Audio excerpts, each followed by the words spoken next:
여기는 시애틀 항구의 어떤 배에 올라와 있습니다. 보통 해외여행을 간다고 하면 공항을 갔었는데 오늘은 고정관념을 깨는 여행으로 해서 크루즈 배에 올라왔습니다. 일단 승선하는 거는 출국 심사 이런 것 때문에 찍진 못했고 밥을 먹고 거기로 가보겠습니다.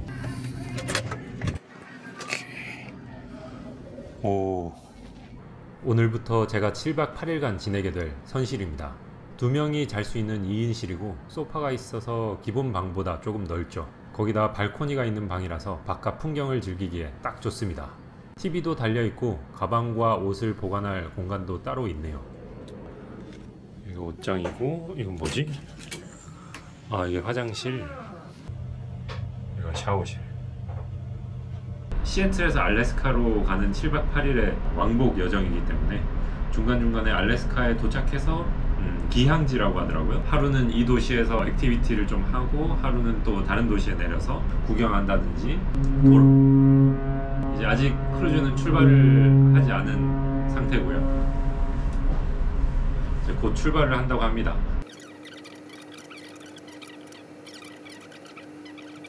오, 출발한다. 방금 뿌 소리가 이 크루즈 출발한다는 소리였나봐요. 배가 움직이고 있습니다. 오, 아무 느낌이 없는데? 멀미도 안 하겠어요? 와, 사람들 막 소리 지르고 출발하니까 신나가지고. 여기 크루즈 안에 승객이 한 3,600명인가? 최대 정원이 그렇다고 하고 승무원이 1,300명 정도라고 하거든요. 그러니까 이 3,000명 넘는 사람들이 전부 일주일간의 휴가를 즐기기 위해서 와가지고 굉장히 업된 모습을 많이 봤었는데 오 신난다. 자, 아무튼 오늘과 내일은 아마 바다 위에서만 떠 있을 거라서 크루즈 내부를 잘 구경을 한번 해보겠습니다. 크루즈 내부는 반짝반짝하고 아주 럭셔리한 분위기입니다. 마치 영화 타이타닉을 연상시키죠. 내부 곳곳에는 크고 작은 공연들이 끊임없이 이어집니다. 극장으로 보이는 곳도 있네요. 면세점도 운영하고 있습니다. 배 안에 카지노까지 운영하고 있고요. 옥상에는 수영장이 마련되어 있고 그 주변에는 일광욕을 즐기고 있는 사람들이 있네요. 옥상에서까지 음식과 술을 서빙하고 있어서 여름 휴양지 느낌을 만끽할 수 있죠. 자쿠지 형식의 온탕도 여러 개 있습니다. 이곳에 몸을 담그고 앞에 있는 스크린으로 영화도 볼 수 있죠. 옥상의 다른 한켠에는 운동을 할 수 있는 농구장과 테니스장, 그리고 미니 골프 시설도 작게나마 있습니다. 운동 시설이 너무 작아 보일 수도 있는데요.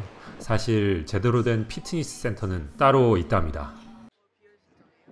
배가 출발하고 잠시 후 해질녘이 다 되어 이제 저녁 먹을 시간입니다.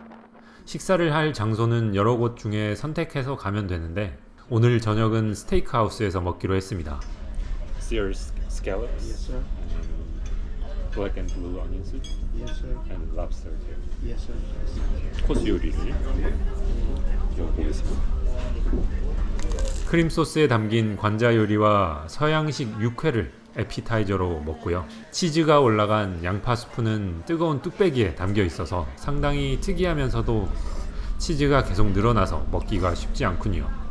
랍스터는 껍데기 위에 살이 발라져서 보기 좋게 플레이팅해서 나왔지만 서버가 바로 껍데기를 치워주네요.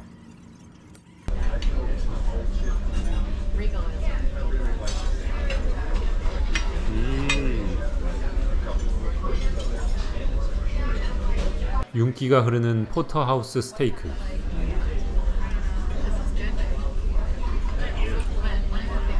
아, 숯불구이다. 땡큐. 아, 뷰 죽이네. 아이스크림 먹다가 피자 먹고.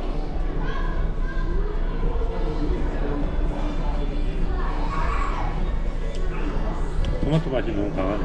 그냥 맛있네. 도우가 맛있네.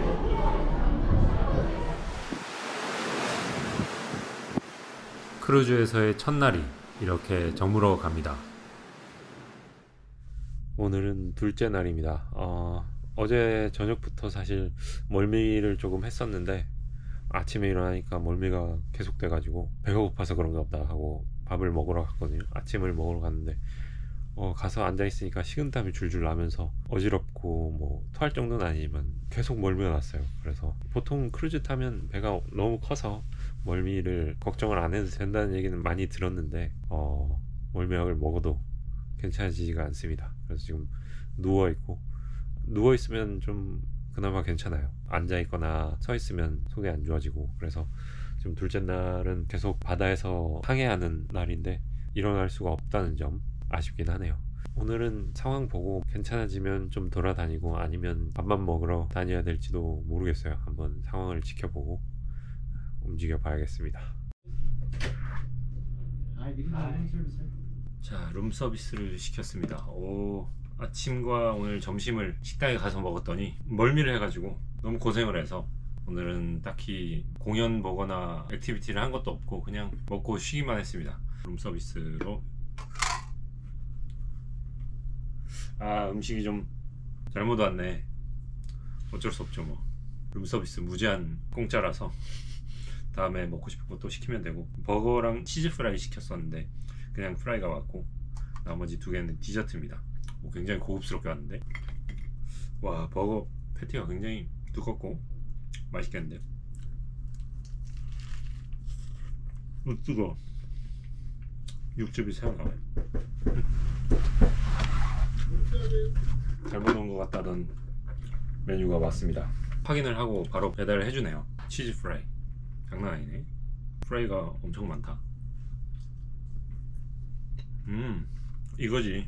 아주 고급 호텔 서비스 같아요. 크루즈 서비스가. 둘째 날은 먹고 쉬기만 했지만 진짜 아픈 건 아니고 그냥 멀미일 뿐인데, 혹시나 크루즈 여행을 하면서 아픈 상황이 생겨도 그 서비스가 좋을 것 같다. 밑에 병원도 있단 말이죠. 크루즈 제일 아래층이 병원이에요. 여행 와서 아프면 안 되지만 혹시나 아픈 상황이 생겨도 이렇게 하루 종일 쉬면서 배달시켜 먹을 수 있고 좋은 것 같습니다. 맛있다. 와, 패티 두께 봐. 와.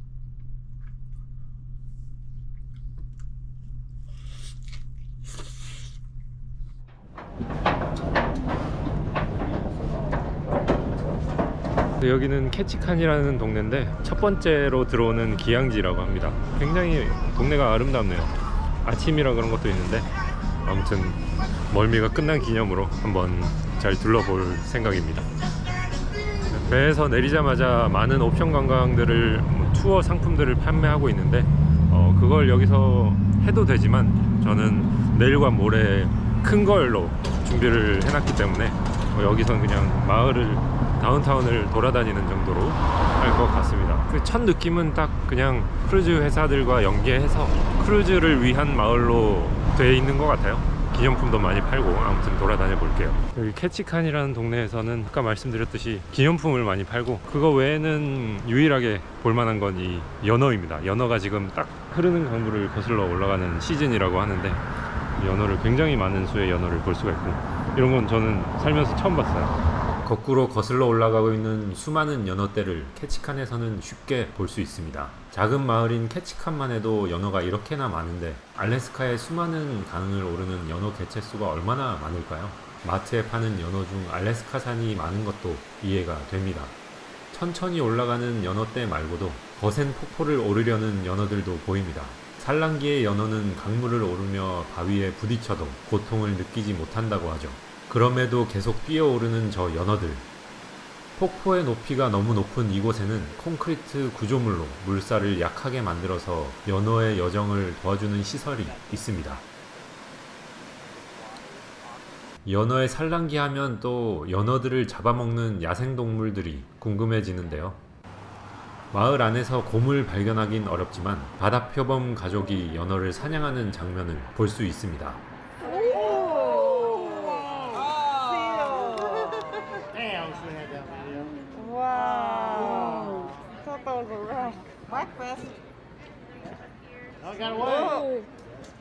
먹잇감인 연어가 워낙 많아서 내장과 지방 부분만 먹고 나머지는 버린다고 하네요. 마을엔 기념품뿐만 아니라 연어를 재료로 한 먹거리도 많이 팔고 있고, 연어 낚시 투어 상품도 많다고 합니다. 다운타운 잘 돌아다녔고 다시 배로 돌아왔습니다. 오늘 저녁까지 이렇게 즐기다가 내일도 또 알래스카의 다른 동네에 가게 되고, 액티비티를 예약을 해놨으니까 캐치칸에서 배가 아직 출발하지 않은 틈을 타 사람이 별로 없는 크루즈선을 즐겨봅니다. 점심을 배불리 먹고 옥상의 온탕에 몸을 담그고 마을 풍경을 바라봅니다. 선베드에 앉아서 아이스크림도 하나 때리고요. 디저트와 칵테일도 마음껏 먹습니다. 어느새 배가 출발했는데 캐치칸에 같이 정박해 있던 다른 크루즈선도 같이 이동하고 있네요. 발코니에 앉아 알래스카 바다와 땅을 붉게 물들이는 노을을 바라보며 셋째 날이 저물어 갑니다. 오늘은 4일째 되는 날입니다. 4일째 되는 날 새벽 5시인데 오늘 일정은 여기 새벽부터 알래스카의 빙하가 보이는 곳에 도착을 했고 이렇게 새벽에 고요하고 잔잔한 바다는 처음 봅니다. 이렇게 잔잔한 곳을 크루즈선이 지나가면서 파도를 만들어내고 있고요. 지금 자다가 알람 맞춰놓고 깨서 구경하고 있는데 완전히 새로운 세상에, 다른 세상에 온 것 같아요. 자, 이렇게 방 안에서 침대에 누워서 혹은 소파에 앉아서 이렇게 발코니를 통해서 바깥을 볼 수도 있고, 그냥 한 걸음 나가서 문을 열고 이렇게 떠내려오는 유빙을 볼 수도 있고, 아주 진짜 장관이에요. 진짜 말로 표현할 수도 없고, 굉장히 지금 난생 처음 보는 이런 압도되는 경관을 보는 것은 진짜 한 번쯤, 인생에 한 번쯤은 경험해 봐야 할 그런 것인 것 같습니다. 선실에 있는 TV를 켜면 크루즈선의 가이드 디렉터가 설명을 해주는데, 본인 경력 통틀어서 이렇게 날씨 좋고 맑은 알래스카는 오늘이 처음이라고 합니다. 경력 많은 디렉터도 극찬한 빙하와 유빙들의 모습, 잠시 감상하시죠.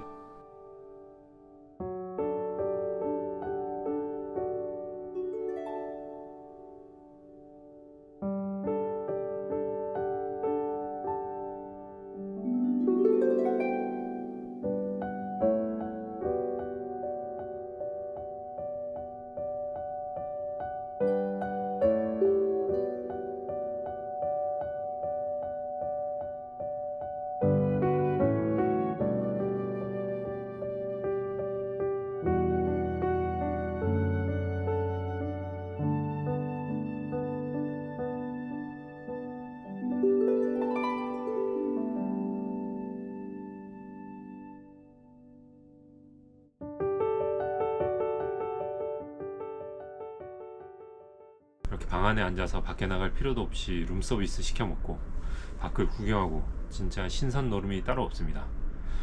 근데 어제 캐치칸과 다르게 오늘은 조금 추운 것 같아요. 점점 고위도로 올라오면서 빙하와 유빙이 이렇게 유지되는 데는 추운 날씨가 영향이 있겠죠. 오늘의 일정은 이렇게 오전 동안에는 크루즈가 천천히 움직이면서 사람들이 선실 내에서 밖을 바라보면서 이렇게 관광을 할 수 있는 그런 일정이고, 그리고 오후 일정은 주노라는 도시에, 기항지에 기항을 하게 됩니다. 두 번째 기항지인 주노에 가까워지고 있습니다. 먼저 도착한 다른 크루즈선 친구들이 또 있네요.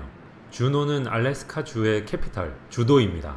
주정부 청사도 있고 알래스카에서 그나마 사람이 많이 사는 편이라고 해요. 자, 주노라는 기항지에 왔습니다. 뒤에 크루즈 보이시죠? 가까이서 보면 엄청 높네. 여기 바글바글한 사람들은 전부 여기 주노에서 내려서 아웃도어 액티비티를 하려고 기다리는 사람들입니다. 저도 헬리콥터 라이드를 예약을 했고 굉장히 신나는데, 헬리콥터는 처음 타보거든요. 어떤 기분일지 한번 확인해 보시죠.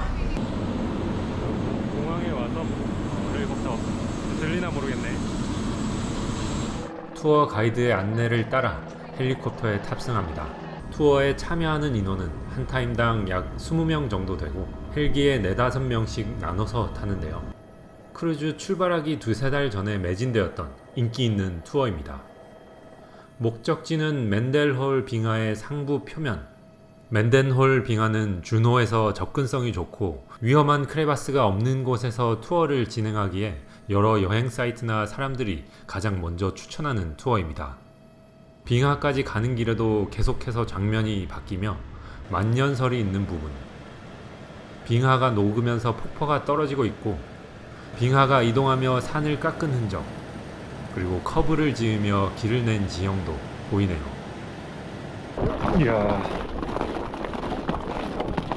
빙하 위를 걷고 있습니다. 빙하가 계속 녹고 있네요. 빙하 표면의 곳곳에는 빙하가 녹으면서 생긴 물이 파랗게 시냇물처럼 흐르고 있습니다. Tasted my hand lotion. Your hand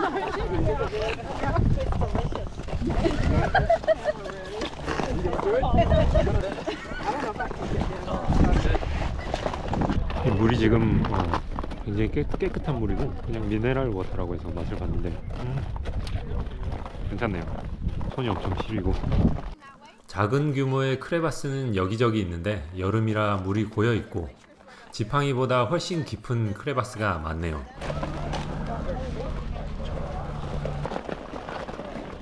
이게 뭐 생전 처음 보는 풍경이에요.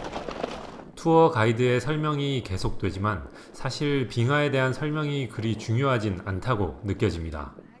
설명이 말이 필요 없는 곳이고 그저 눈에 담기에도 바쁘기 때문이죠. 빙하가 너무나 빠른 속도로 녹고 있기에 과연 다시 올 수 있을지, 다음에 온다면 빙하가 그대로 있을지 알 수 없다는 생각이 듭니다. 헬리콥터가 와서 공항으로 돌아갑니다. 헬리콥터 투어는 그렇게 끝이 났고 굉장히 만족스러웠습니다. 그리고 딱히 팁 같은 것도 요구하는 분위기도 없어가지고 아주 좋았어요. 끝까지 만족스러운 투어였습니다. 그래서 지금은 피쉬앤칩스 먹으러 왔어요. 알래스카 로컬 비어.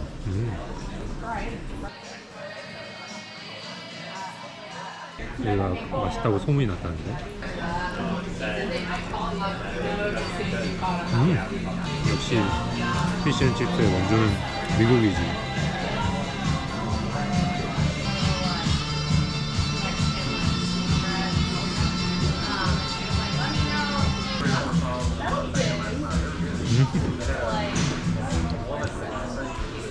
준호에서의 즐거운 경험을 뒤로한 채 크루즈선으로 돌아갑니다. 크루즈 안에 카지노 시설도 있어요. 카지노 꽤 큰데 막 이거 봐요. 돈을 안 넣어서 안겨지진 않지만 카지노 엄청 크네. 다음 날도 아침부터 투어를 나가야 해서 조식 룸 서비스를 저녁에 신청해 둡니다. 메뉴를 체크해서 문 앞에 걸어두면 다음날 아침에 배달해 주게 되어 있죠.